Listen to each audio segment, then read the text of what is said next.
पक्षीराज गरुड़ ने भगवान विष्णु से निवेदन किया, हे प्रभु, मैंने तीनों लोकों का भ्रमण करने के बाद उसमें रहने वाले लोगों को देखकर ये निष्कर्ष निकाला कि वह सभी दुखों में ही डूबे रहते हैं। मेरा अंतःकरण पीड़ा से भर गया है। स्वर्ग में दैत्यों की शत्रुता से भय है। पृथ्वी लोक में मृत्यु, रोग तथा अभिषिक्त वस्तु के वियोग से। पाताल लोक में रहने वाले नाग आदि को मेरे भय से दुख बना रहता है। उद्धरण चिन्ह। तिंदु लोक कल्याण के लिए गरुड़ द्वारा पूछे गए प्रश्नों का भगवान विष्णु द्वारा समाधान का सार इस पुस्तिका के माध्यम द्वारा पेश करने का प्रयत्न किया गया है। तिंदु पक्षी राज गरुड़ भगवान विष्णु जी से पूछते हैं, हे प्रभु, आप ये बताने की कृपा करें कि एक प्राणी कैसे मरता है और मरने के बाद कहाँ जाता है। 2 मरनासन व्यक्ति को किस कारण पृथ्वी पर सुलाया जाता है। 3 उसके नीचे कुश और तिल क्यों बिछाए जाते हैं। 4 उसके मुख में पंचरत्न क्यों डाला जाता है। 5 मृत्यु के समय गोदान अनन्य वस्तुओं के दान क्यों दिया जाता है। 6 उस समय प्राणी आतिवाहिक शरीर कैसे प्राप्त करता है। 7 अग्नि देने वाले पुत्र पौत्र उसे कंधे पर क्यों ले जाते हैं। 8 शव में घृत का लेप क्यों किया जाता है। 9 शव के उत्तर दिशा में यम सूतक का पाठ क्यों किया जाता है। 10 मरे हुए व्यक्ति को पीने के लिए जल एक ही वस्त्र धारण करके क्यों दिया जाता है। 11 शव का दाह संस्कार करके उस व्यक्ति को अपने परिजनों के साथ बैठकर भोजन आदि क्यों नहीं करना चाहिए। 12 मृत व्यक्ति के पुत्र 10वें दिन के पहले किस लिए 9 पिंडों का दान देते हैं। 13 शव का दाह संस्कार तथा उसके अनंतर जल तर्पण की क्रिया क्यों की जाती है। 14 किस विधान से पितरों का पिंड दान देना चाहिए। 15 उस पिंड को स्वीकार करने के लिए उनका आवाहन कैसे किया जाता है।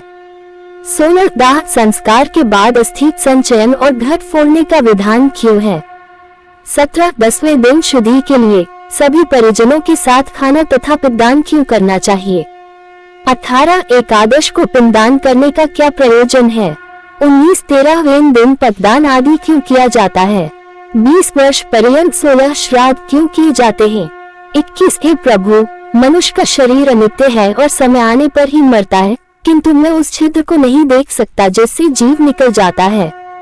22 प्राणी के अपने जीवन काल में किए गए पाप पुण्य दान आदि शरीर के नष्ट हो जाने पर उसके साथ कैसे चले जाते हैं। 23 मरे हुए प्राणी के लिए स्पिंडीकरण क्यों होता है। 24 जो मनुष्य पापी दुराचारी अथवा है बुद्धि है, मरण के बाद वे किस स्थिति को प्राप्त होते हैं। 25 ए उपेंद्र, मनुष्य की मृत्यु के समय उसके कल्याण के लिए क्या करना चाहिए। 26 मृत्यु और शमशान भूमि तक पहुंचने की कौन सी विधि है। 27 चिता में शव को जलाने की क्या विधि है। 28 तत्काल तथा विलंब से उस जीव को कैसे दूसरी देह प्राप्त होती है।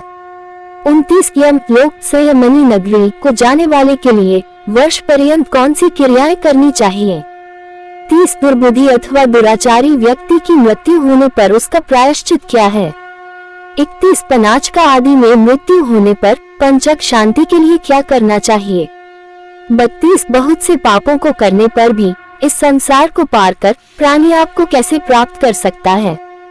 हे देव, आप मेरे इस संपूर्ण भ्रम को विनष्ट करने में समर्थ हैं। मैंने आपसे यही सब लोक मंगल की कामना से पूछा है, मुझे बताने की कृपा करें। श्री कृष्ण जी गरुड़ से कहते हैं, हे पक्षीराज, तुमने जो मानव कल्याण के लिए अपनी जिज्ञासा व्यक्त की है वह सर्वश्रेष्ठ है। अब इसका समाधान सुन। जब मनुष्य अपने पिछले जन्म के अच्छे बुरे कर्म के संचित परिणामों को भोगता हुआ और इस जन्म में कर्म करता हुआ मरणासन अवस्था को पहुंच जाता है तो शरीर में कई रोग उत्पन्न होते हैं। एक अचानक सर्प की भांति वह मौत के जकन में बंधता चला जाता है। वह घर में अस्यहीन अपाहज शारीरिक मानसिक पीड़ाओं से पीड़ित फिर भी जीने की मन में इच्छा को लेकर दुखदायी जीवन व्यतीत करता है। जब मरणासन व्यक्ति की इंद्रियों का समूह व्याकुल हो जाता है, चेतन शरीर जड़ीभूत हो जाता है, तब अंतिम क्षणों में एक अलौकिक चेतना आती है जिसमें सभी लोग एक जैसे दिखते हैं। उस समय वह कुछ बोलने योग्य नहीं रहता और प्राण शरीर को छोड़कर यमराज के दूतों के साथ चल देते हैं। जब प्राण शरीर को छोड़ते हैं तो बहुत कष्टदायी होते हैं और ऐसा दर्द होता है जैसे 100 बिच्छुओं ने डंक मारा हो। उसके मुंह में झाग बनती है और सारा मुंह थूक भरने लगता है। उस समय जो प्राणी दुखात्मा होते हैं उन्हें यमदूत अपने पाशबंधों में जकड़ कर मारते हैं। जो अच्छे कर्मी होते हैं उन्हें स्वर्ग के पार्षद सुख पूर्वक अपने लोक को ले जाते हैं। भीमकाया दुराकृति यमराज के दूतों को देखकर ही पापियों के मन में भय उत्पन्न हो जाता है। हाहाकार करता हुआ अंगूठे के नाप जितना मृत मनुष्य अपने घर को देखता हुआ यमदूतों द्वारा घसीटा हुआ रास्ते में अनेक यातनाएं सहता हुआ यमराज के सामने ले जाया जाता है। जीव अति भयानक यमराज की काया को देखता है और फिर उसके आदेश पर तुरंत वापस अपने मृत स्थान पर यमदूतों के साथ आ जाता है।